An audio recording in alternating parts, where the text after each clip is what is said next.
বাংলাদেশে বৈষম্য বিরোধী আন্দোলনে যারা আত্মাহুতি দিয়েছেন, যারা নিহত হয়েছেন, যারা শহীদ হয়েছেন, তাদের পরিবারবর্গের সাহায্যের জন্য যুক্তরাষ্ট্রে আমেরিকা বাংলাদেশ চেম্বার অফ কমার্সের পক্ষ থেকে $1 লক্ষ অনুদান দেওয়া হচ্ছে। বাংলাদেশের অন্তর্বর্তীকালীন সরকারের প্রধান হিসেবে যিনি যুক্তরাষ্ট্রে আছেন, প্রফেসর মোহাম্মদ ইউনূসের কাছে আগামী 27শে সেপ্টেম্বর এই অনুদানটি হস্তান্তর করবে America Bangladesh chamber of commerce. এবং আমেরিকা বাংলাদেশ চেম্বার অফ কমার্সের বর্তমান প্রেসিডেন্ট, চেয়ারম্যান, বর্তমান চেয়ারম্যান গিয়াস আহমদ এই বিষয়ে আমাদের জানাচ্ছেন বিস্তারিত। Giyas Ahmed, chairman Bangladesh America Bangladesh chamber of commerce. ধন্যবাদ সকলকে। আপনারা জানেন যে বাংলাদেশের যে অর্জিত স্বাধীনতা, 71 সনে যে অর্জিত স্বাধীনতা রক্তক্ষরণের মাধ্যমে হয়েছে, সেই চেতনা এই আওয়ামী লীগ সরকার ধ্বংস করে দিয়েছে।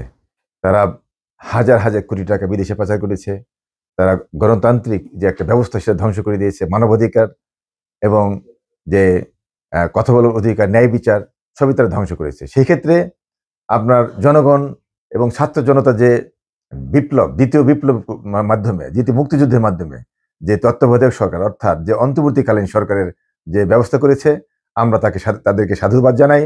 এবং সেই যারা এই আত্মীয়তা দিয়েছে, স্বেচ্ছায় আত্মীয়তা দিয়েছে, তারা জীবনকে বিলিয়ে দিয়েছে এই স্বৈরাচার হাসিনা সরকারের এই পতনের লক্ষ্যে। সেই আজকে জানেন যে 1000-এর বেশি ছাত্র জনতা শহীদ হয়েছে এবং 20-25 হাজারের মতো আহত হয়েছে। তারা এখনো হসপিটালে ধুকে ধুকে মরছে। তাদের পরিবার একজন মাত্র ছাত্র, একজন সন্তানকে হারিয়ে তার পিতামাতারাও দিশেহারা।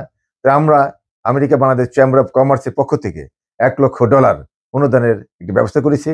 আমাদের এই অন্তর্বর্তীকালীন সরকারের যে প্রধান বিশ্ববরেণ্য ব্যক্তিত্ব ডক্টর ইউনূস সাহেব আজকেই নিউ ইয়র্কে আসছেন জাতিসংঘের অধিবেশনে। আমরা 27 তারিখে এই $1 লক্ষ একটি চেক হস্তান্তর করব। আমরা জানেন যে যারা এই আত্মীয়তা দিয়েছে, এই আত্মীয়তা কিন্তু যুগে যুগে আসতে পারে। স্বাধীনতা অর্জনের চেয়ে স্বাধীনতা রক্ষা করাটা আরো বেশি কঠিন। অতএব আপনারা জানেন 71 সনে আমাদের রক্তক্ষরণের মাধ্যমে, মা বোনদের ইজ্জতের মাধ্যমে অর্জিত সেই স্বাধীনতা আওয়ামী লীগের হাতে ভুল লুণ্ঠিত হয়েছে।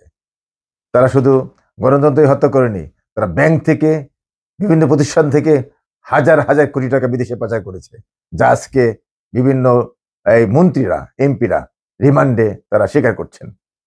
আমাদের এই আমেরিকাতে অনেক আওয়ামী লীগের মন্ত্রী, মিনিস্টারের বাড়িঘর আছে। আমাদের জয় সাহেব, তারও তো তিনি ভালোই আছেন। তাকে তো সাংবাদিক আহ্বান জানিয়েছিলেন বাংলাদেশে আসেন। তিনি বলেছেন আমি বিদেশে ভালোই আছি। তো তিনি ভালো থাকেন কিভাবে? তিনি চাকরি করেন না, তিনি ব্যবসা করেন না। তিনি বলেছেন যে বাংলাদেশের তিনি যখন উপদেষ্টা ছিলেন, সেই উপদেষ্টা হিসেবে তিনি বেতন নেননি।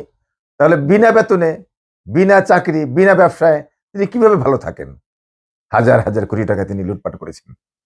যাই হোক, আমরা বাংলাদেশকে একটি গণতান্ত্রিক দেশ হিসেবে দেখতে চাই। আমরা যারা প্রবাসী আছি, আমাদের একটি দাবি, বাংলাদেশ ভালো থাকুক। বাংলাদেশ ভালো থাকলে আমরা এই যে দেশে যারা আছি আমরা ভালো থাকি, আমাদের নতুন প্রজন্মের ছেলেমেয়েরা ভালো থাকবে।